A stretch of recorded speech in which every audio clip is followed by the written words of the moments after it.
Olá pessoal, tudo bem? E o profeta Elias teve depressão? Já ouvi muitos pregadores afirmando isso e já li também muitos textos com essa afirmação, que Elias teve depressão.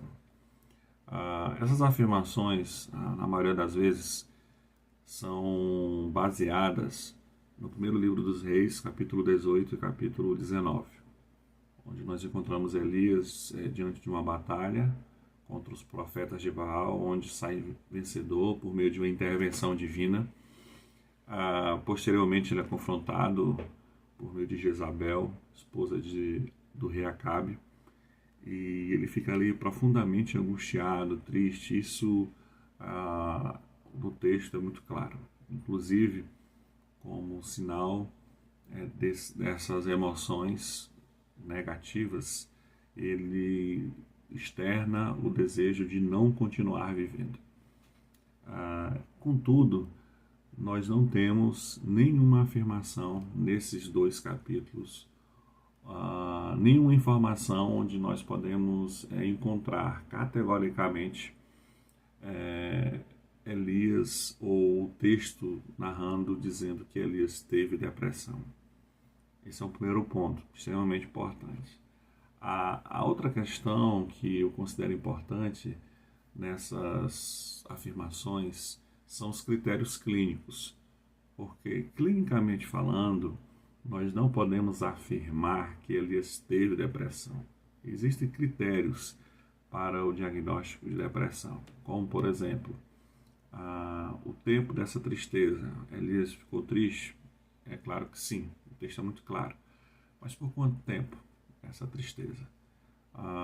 Não é simplesmente porque você ficou triste ou porque lamentavelmente você ficou muito triste que nós podemos dizer que você tem ou teve depressão. Essa tristeza, o critério da tristeza vai depender do grau, do tempo e naturalmente das consequências dessa tristeza. Outro critério muito importante é a história do paciente. Nós não temos muitas informações a respeito da história do profeta Elias. Então, é um critério que nós não temos acesso. São informações que nós não temos acesso para estabelecer esse critério ou usar esse critério. Um outro ponto, um outro critério que é importante no diagnóstico da depressão é como estão os relacionamentos desse paciente. Ele mantém os seus relacionamentos são saudáveis, ou ele se isolou, há quanto tempo ele se comporta dessa forma. Essas informações, ou essa informação, ela é muito importante também para o critério de depressão. Um outro critério é sobre a alimentação desse paciente, o apetite desse paciente. Reduziu, aumentou, como é que está o peso dele? Ele perdeu um pouco de peso ou muito peso, teve um aumento de peso, como é que está a alimentação dele, o peso dele? Isso também é muito importante, porque quem tem depressão ou quem é diagnosticado de depressão geralmente tem influência na sua alimentação. Às vezes a gente fala que o depressivo não quer se alimentar, isso é fato, mas também ocorre na depressão estimular o apetite, tá? Ele ter um aumento de peso considerável. Tá? Então, isso é um critério muito importante. Então, esses critérios que eu citei aqui, nós não temos acesso a essas informações concretas nos dois capítulos da Bíblia. Então, clinicamente falando, nós não podemos afirmar que Elias teve depressão. Tá? Obviamente que, por outro lado, nós não podemos afirmar que Elias não teve. O ponto que eu quero destacar aqui é que afirmar que Elias teve depressão é uma afirmação que não tem fundamento. Não tem fundamento bíblico e não tem fundamento clínico, porque nós não temos as informações necessárias para fechar esse diagnóstico.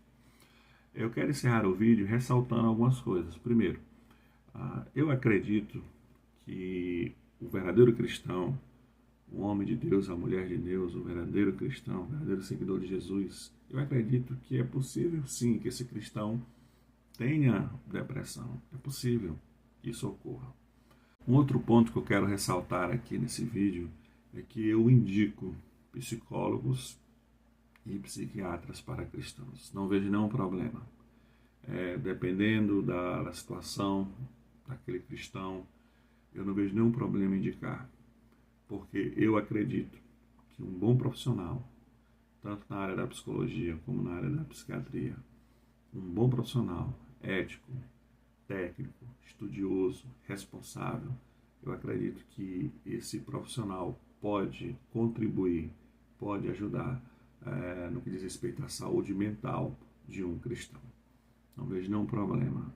Eu vejo a graça de Deus agindo por meio de homens e de mulheres, mesmo esses homens e essas mulheres não confessando o nome do Senhor Jesus como Senhor das suas vidas, mas sendo profissionais competentes, éticos, responsáveis, pode sim ser o instrumento de Deus para abençoar o seu povo.